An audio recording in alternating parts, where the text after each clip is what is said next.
So we're gonna show you from the surgeon's perspective and the surgical assistant how to walk through the process of putting on your protective gear to go into the operating room. We're currently in the ante room, which is the room where we would prepare to go into the operating room and come out of. There's no direct entry into the actual operating room for the surgical team. We need to go through this process. And so our volunteers here are gonna help walk us through it, and we'll get to show you the process. Okay, so as you can see, we have everything set up as an assembly line. These are our PAPRs. We have made the decision here to do all of our cases with PAPRs on. There are 3 things that you have to do before you don the PAPR, and if you forget, there's a nice checklist right here that you can look at so that you can go step by step and do it yourself if there's a problem or remembering. So I'm going to put these here. So the very first thing you do, these are the batteries up here. The very first thing you do is you're going to test that battery. So press that button, and I want to see at least 5 bars. Okay. Press it harder. Yep. See, okay. Yeah. That means it's charged, and it's got to charge for 8 hours, okay? So we're going to use this battery. The next step you're going to do is, this is the PAPR unit itself. This will go on the back, and it buckles in the front when we actually put it on. Here is the on-off switch, so why don't you go ahead and press that. And it is going to run through some, it's going to run through some bells and whistles. Oh, you know what? It helps if I put the battery in. Ha ha ha. That's good for instruction. It is. Okay.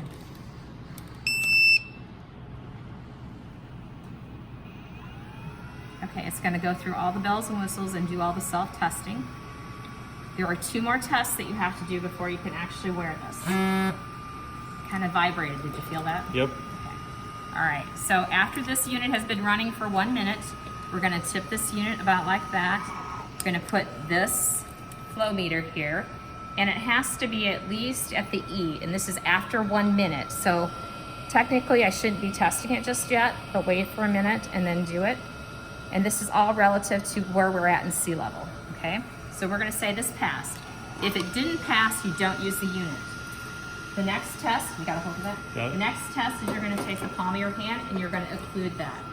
It's an occlusion test, so if anything happens to the unit while you have it on, it's going to alarm so that we know that there's a problem. You just leave your hand on there for a minute.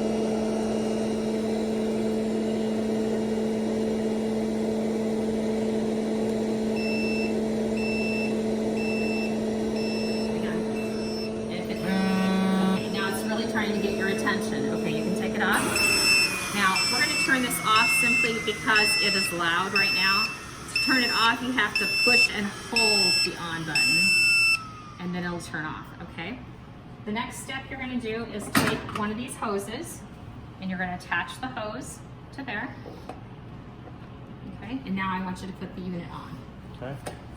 And it's good to use a buddy to do this, because your buddy can hold the unit while you're adjusting the straps, because they're not really easy to adjust because they're so new right now.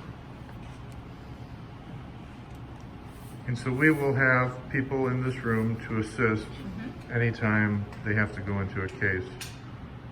Okay, and then flip that hose over your shoulder, and I want you to turn that unit back on. Okay, good luck. That's what a buddy's for. Yeah. And you can reach around to turn it if you're rubber. Okay. Okay. I don't, this one smells a little fishy. Okay, this pops right into there, straight on, straight on. There you go. In order to get this off, you push this and pull out. Okay. So let me put it back on. You put it back on and try and take it off. Perfect. Okay, so put it back on. I'm going to show you how. I'm going to show you how to put it on. I want you to grab it at the hose end in the back, like where you have it, just like where you have it right back. And then of course this where you have it. I want you to put the back of it on first, down here, and then pull it down. That seems to be the best way to do that so your glasses don't get disrupted and your hat stays on. And your ears are not to be in it, correct? Right. So the hood rests on your ears are just in front of your ears all the way around. Is it nice and tight? Yep. Here. Perfect. Now turn to the side. Sorry. Go ahead. Okay. And that's a perfect fit. How does it feel? Tight, but okay. So it's hard. It's hard for you to understand him with this is going because I have to really listen. So you have to talk louder. It is a must that you wear a surgical mask underneath this, your hat and your surgical mask for normal stuff, okay? And then you are almost ready to go into the OR. If you are going to go in and help position a patient before you scrub your hands, you have to put shoe covers on. So we would be putting shoe covers on, and we would be putting a yellow isolation gown on, and a pair of gloves. Okay. Okay? And if you were going directly in to scrub your hands, you wouldn't need anything except shoe covers and what you have on. Okay. Okay? And then we would go in through the scrub sink and do that. Why don't we go ahead and put on the shoe covers Sure. and one gown. Absolutely.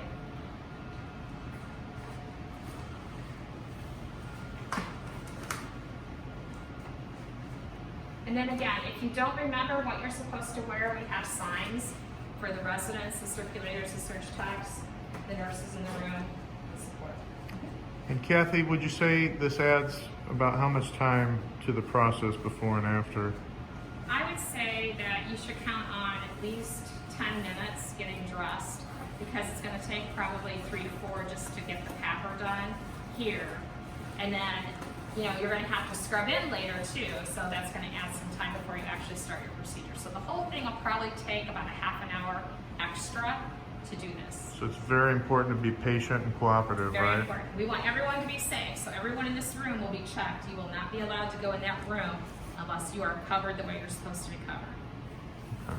And so then we can walk through. At our facility, we have it set up with a special hallway between the 2 operating rooms. He's going to gel his hands prior to putting his gloves on. So we need to make sure before we're putting any gloves on that you're washing your hands with the alcohol rub.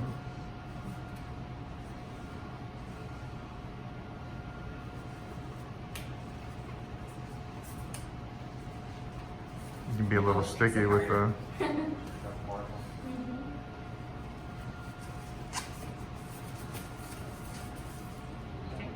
Okay. All right, so then you're ready to go. So one of the most important things we have here is we have another room in between this room and the OR where we're going to be shuttling supplies and instruments and things. These 2 doors cannot be open at the same time. So we're gonna open one at a time. We can look to make sure there's nobody in there. We're gonna open this door and come in. And then before we can go into this room, that door behind us that we just entered has to be closed. That's okay. So you got to look back and make sure this door closes before you open this door, and no one can come in the meantime.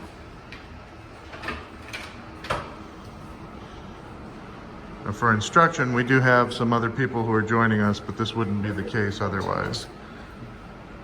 Okay, so if you are in the room, this room has been stripped of practically everything. There are no supplies in here, so everything that you don't bring in when you first set up the case has to be asked for and brought in through that process that we just did.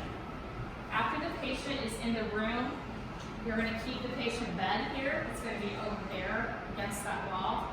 That door is only to be used when the patient comes in and when the patient exits, and that's it. Okay? No coming in and coming out. Once you're in here, and you're done. Now the only exception is if this is our surgeon or a resident who needs to scrub afterwards, after he's helped position this patient, you're ready to go, then he will doff all of this garb, the gown and the gloves, and he will go and gel his hands, and he will go in and wash his hands with a scrub. Then he will come back in and gown and glove like you normally would, preferably using 2 sterile gloves. Okay? So after the procedure is done, then we want the surgeon or the resident to stick around. So if you take off your outer pair of gloves and toss them in the trash, then you've got a clean pair of gloves on. You still have a gown that we can use for isolation, and you can help with the patient from the OR table onto the transport bed or cart. Okay? So it's not a mandate to wear 2 gloves, but it may be a good idea because it might help you be available to assist with the transport of the patient and helping the anesthesiologist.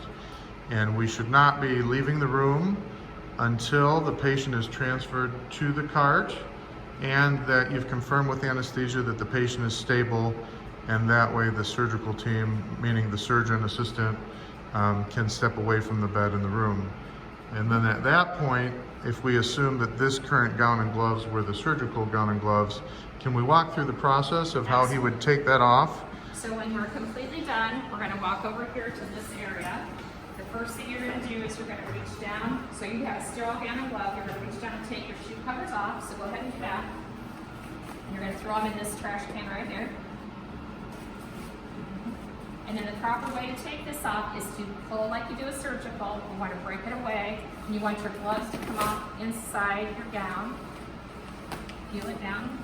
I can't help you. Yep. And take your gloves off at the same time. Everything comes off together and gets put into there. Then you're going to come over here and gel your hands. And again, that would be, what he just did right now would be exactly what you do when you go to scrub. And then, other than you wouldn't take off your shoe covers before scrubbing, correct? Correct. And so you would go through this process before going to scrub. And now that the case is done, he's done the same exact thing in addition to taking off the shoe covers. Put a pair of gloves on. He's going to, Put a clean pair of gloves on. now at the end of the case, not when going to scrub, but now at the end of the case, he's putting on a clean pair of gloves. And he's again going to look through the hall to make sure that other door is closed before going into this chamber. We're encouraging that only one person at a time be in this chamber. So if you're the surgical assistant or the surgeon, we should go one at a time and not all congregate. We are going to have multiple people for instruction again. So when you come out of this door, you're going to see the stop sign. It tells you where to go for your N95 and your PAPR removal. And Madge has gone over here to this sink right here. So you do not go straight into the anteroom after the case with your PAPR. You're going to come into this area to remove it. Okay, so if you forget, I do have some instructions up here on what to do. The removal and cleaning of the PAPR. So what we want to do is we want to turn off the PAPR so you can reach around and do it, or you can unbuckle it and do it that way. Put it on the counter and take your hood off and turn it off. Then we're going to have you clean the whole thing.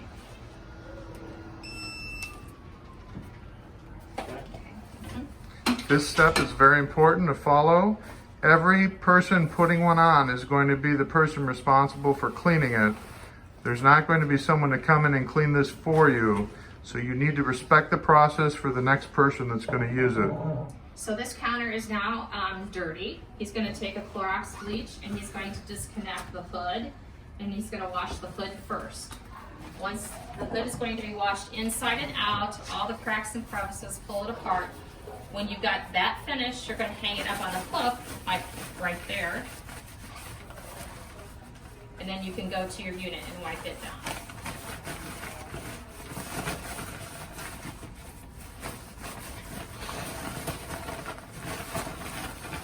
And please point out if he doesn't do it right or needs to be more thorough. And you can see this takes time. This is not the time to be in a hurry. You need to make sure that other responsibilities are covered by other people. And what you pointed out there was he had it touching the counter a little bit. He needs to keep it up in the air, make sure it's protected.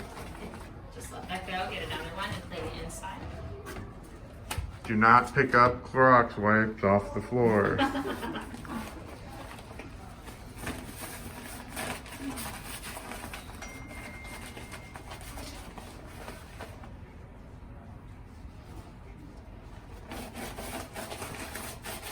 So these will potentially smell like bleach when you put them on. They may be a little moist depending on how recent the previous case was. And we are showing you the whole process just to point out that this is a timely thing and you should not be in a hurry.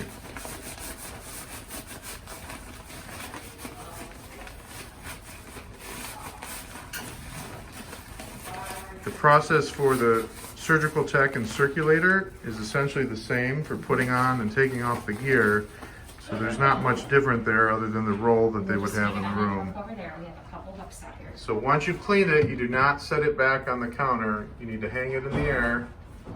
And then you're going to,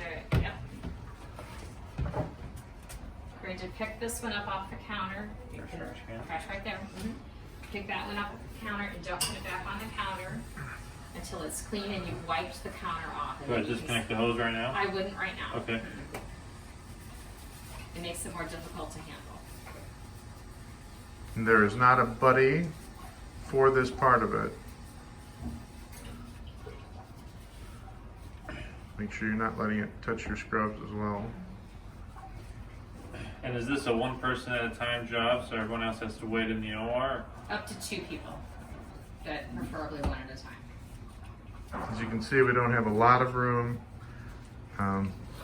We can fit 2 people here. There's not a lot of counter space. You can't be in a hurry. You just gotta wait. Very good.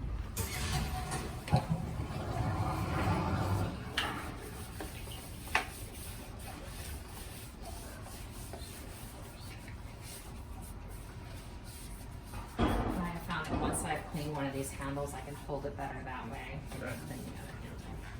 And then you take that wipe, when you're done with that, wipe off the counter, and then you can actually set it back on the counter if you need to.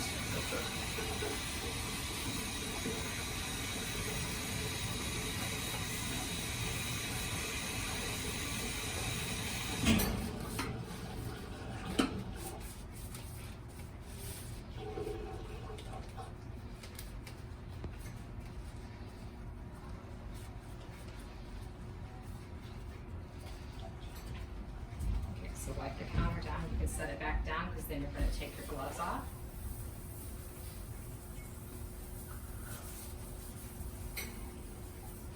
Your wife would be very proud.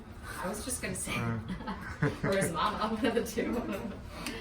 So take your gloves off, throw your stuff in the trash there. You're going to wash your hands with soap and water.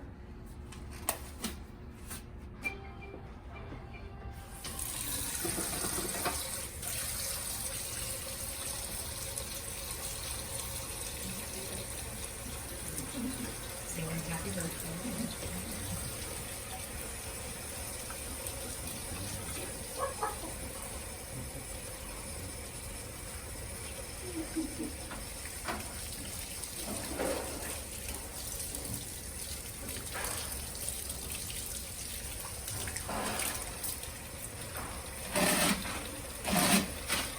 Now, if for some reason you were doing this process and you ran out of equipment or needed something, it would be easy enough to just go to the doors over here and find out how to get something without running back in there. Right. But you shouldn't leave this room until you finish this process, right? Right.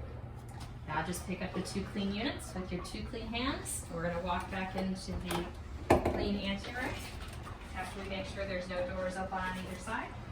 So there are no gloves over here to put on. It's more making sure you've washed your hands. And we'll come through here.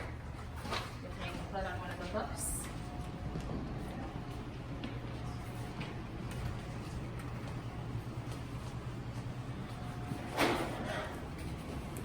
Come back over here, disassemble the unit, hose is there, and then take the battery out and plug it into the charger.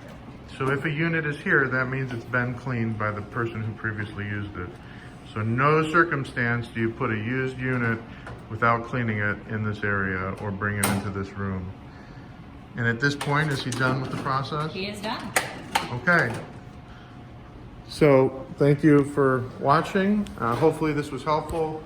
If you have any questions, please find your appropriate supervisor or director and we can help clarify. Please be patient. Please follow this process and this will help protect us all. How many people are going to be in the room typically? So typically we want to limit it to 1 anesthesiologist or anesthesia provider, 1 circulating nurse, 1 surgeon, 1 resident, and 1 surgical tech. Okay. And so that means that any equipment that we need needs to be well anticipated ahead of time. Anything that's certain to be open should be in the room, and anything that is not certain to be open will be in this room here. Correct. So anything that you know for sure you're going to use should be opened and on your back table, because anything that is left over after the case, we have to toss. So the surgeon really needs to communicate with his team and the tech before everyone goes into that room how things are going to play out. Not that that shouldn't happen all the time, but it's especially important in these cases that we have communication amongst team members, making sure that we know what we're going to need in those rooms. And anything. I want to say the best place to do that is this room, because everyone is in here getting prepped, ready to go, talking about the procedure, what we're going to do, what else we might need. This is an ideal place for you to do it before you walk into that room. And so if I'm the surgeon and I need something during the case, there's going to be someone in this room that is going to have it available. We're going to call out to the other room. We're not going to step out. Someone's going to call into the other room, and they will go to this door, make sure that no one else is in that area, and then they will set it down on this table. Correct? They will knock on the door very loudly into the next room, and then they will step back into the other room and let the door shut. And if there's still any uncertainty, they'll call on this phone over here into the other room to let them know that that product was available. So there's no going in and out of those rooms by anyone other than the 5 people that we have assigned to that room. Are there any other questions that we're missing or anything else we need to go over? Are these 2 rooms going to be like terminally clean at the end of each day? So So the anterior hall there and that OR are terminally cleaned every time we do the case and every day. So that takes about how long?